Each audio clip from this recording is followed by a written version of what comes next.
Everybody's good to go? I think we're doing it in English first and then in Spanish. Okay, where's my Spanish media? Perfect.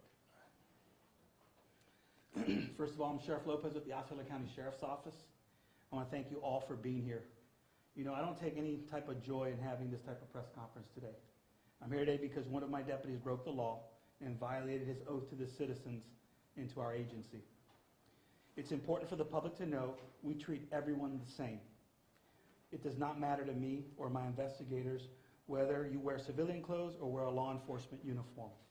If you break the law, we will investigate you and hold you accountable. Although we treat everyone the same, it doesn't always feel the same. When one of my deputies violates the law, it feels personal to me because my deputy didn't just commit a crime. He violated public trust and the trust of all other hardworking and dedicated members of the Osceola County Sheriff's Office. That will not be tolerated ever. There are no excuses. There are only the facts. I'll tell you what happened.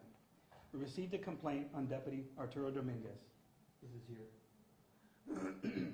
The complaint on Mr. Dominguez came from a detective who worked for the Okeechobee County Sheriff's Office. The detective was investigating a case where Omar Ayala, this individual right here, was alleged to have sex with a minor. The detective from Okeechobee County did an arrest warrant on his suspect, Omar Ayala, and saw that my deputy had used a law enforcement database to repeatedly run Ayala's name. The detective from Okeechobee County then reached out to Deputy Dominguez to ask him if he had made contact with Mr. Ayala. He wanted some information. Deputy Dominguez told the Okeechobee detective that he ran Ayala's name because he pulled him over on a traffic stop. What Dominguez told him was just a flat-out lie. There was no traffic stop. What we discovered through the investigation that Deputy Dominguez is a lifelong childhood friend of this individual here. He was running Ayala's name to see if he had a warrant in the system. He wanted to give his friend a heads up so Ayala would know if the police were looking for him. We interviewed Deputy Dominguez, who admitted to researching his friend Ayala to determine if he had an active felony warrant. He also admitted he lied to the detective about the traffic stop and confessed he did have conversations with Ayala about his arrest warrant. He told a suspect in a sex case involving a minor to flee. That's pretty disgusting. That's pretty sick. You know, we're here to protect and serve, not to aid and abet anyone, especially a crime in this nature where, you know, we are here to protect our children. Because of Dominguez's conduct, Omar Ayala's whereabouts are now unknown. When I became the sheriff, I promised you I'd hold everyone accountable, including my own deputies. It's a sad day when we discover that this type of action was committed by a law enforcement officer.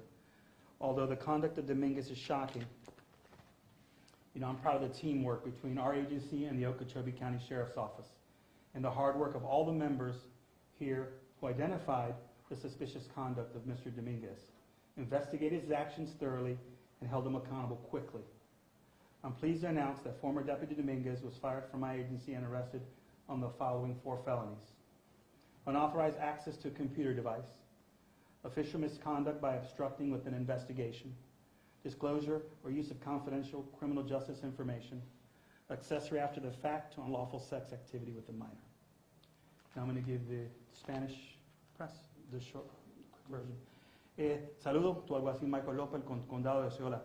Gracias por estar aquí hoy. Estamos hoy porque surgió una querella que este individuo, Arturo Domínguez, estaba utilizando la data y la información de la Osceola County Sheriff's Office para hacer una búsqueda de este individuo aquí, Omar Ayala, que tenía una orden de arresto por actos lascivos contra un niño, un menor de edad. Cuando el detective del caso de Okeechobee County, cuando el detective se comunicó con Arturo, le había dicho que él había hecho un contacto con este individuo en un pare de tránsito. Todo eso eran mentiras. Nosotros empezamos a investigar el caso y trabajar con Okeechobee County Sheriff's Office y llamamos a Arturo que venga para hablar con él. Él confesó, admitió que él estaba utilizando el sistema y usando la data para revisar a ver si él tenía orden de arresto, porque son amigos íntimos de niñez, y crearon un aviso para que él se vaya y no tenga que ser arrestado. Nosotros investigamos este caso y todo lo que se descubrió podemos darle los 4 cargos a Domínguez. Los cargos van a ser los siguientes.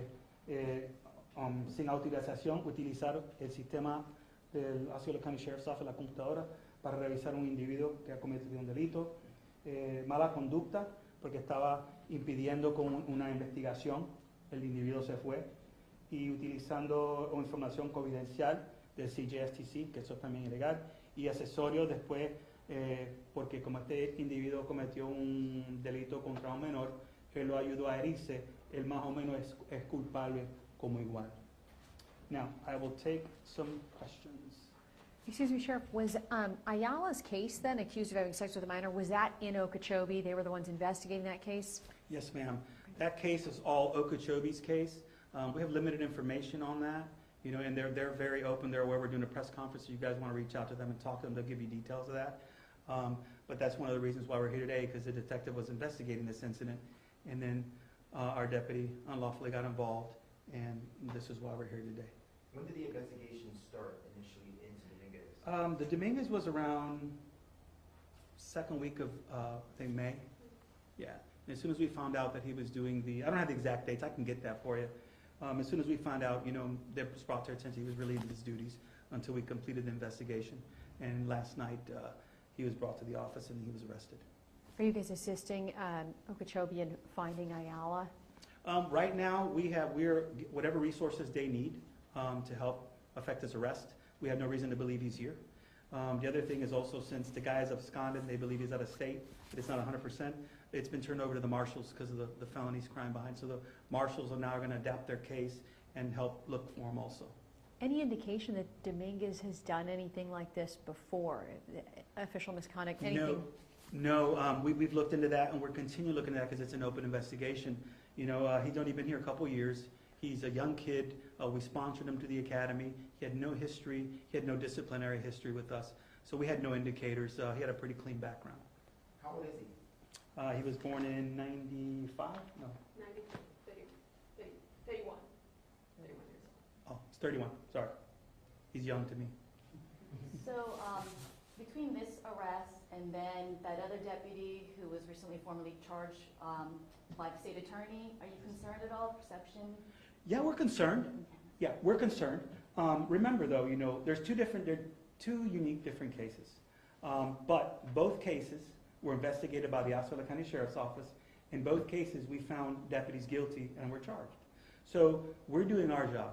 You know, when we discover any type of inappropriate conduct from any law enforcement officer, especially here, you know, we're going to take the actions to make sure that they're prosecuted, arrested, put a good case together for prosecution, and send it to the state.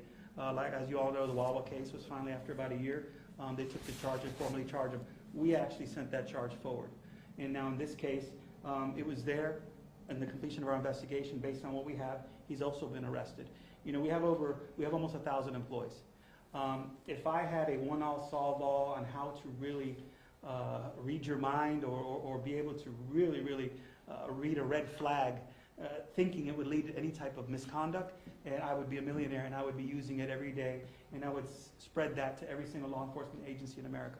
But we use what the FBI uses, the Marshal uses. We use a very extensive type of background check. I mean, the packets are sometimes this big, you know, and we only have the data that we can collect that's ever been put into a computer, or the data we can collect from your neighbors, or any type of data wherever you have been employed. So we're really limited just as well as anybody else.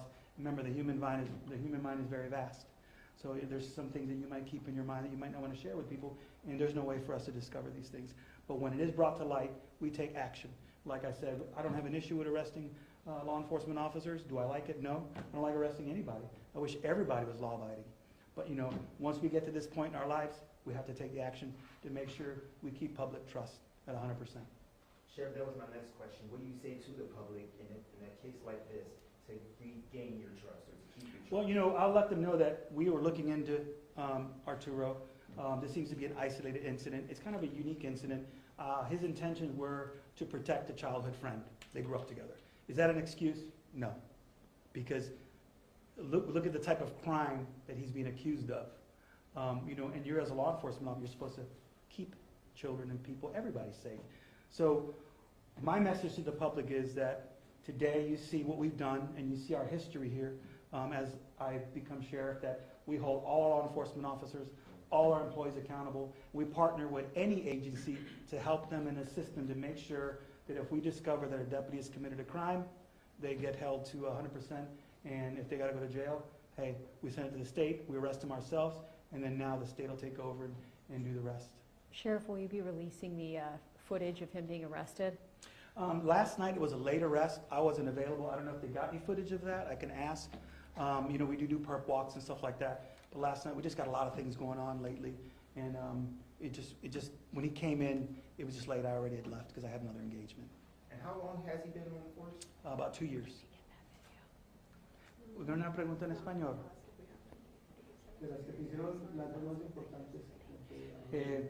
Básicamente lo que queremos dejar es saber al público que desde que yo tomé oficina, nosotros siempre vamos a asegurar que el público pueda confiar en nosotros y si hay un oficial que se está comportando de una manera que no debe de ser, de acuerdo a la ley, lo vamos a arrestar, investigar y arrestar y que asegurar que nunca jamás trabaje como un oficial en el estado de la Florida o en ningún lado.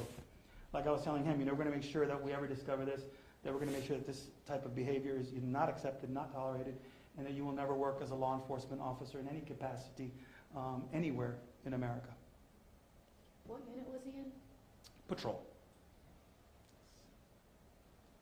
Anything else? No? Okay, well, thank you very much, everyone. Thank you. Thank you. Thank you.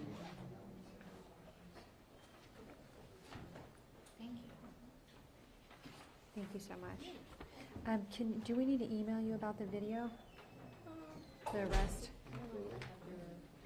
Can I give it to you? Do you have a pen or a phone?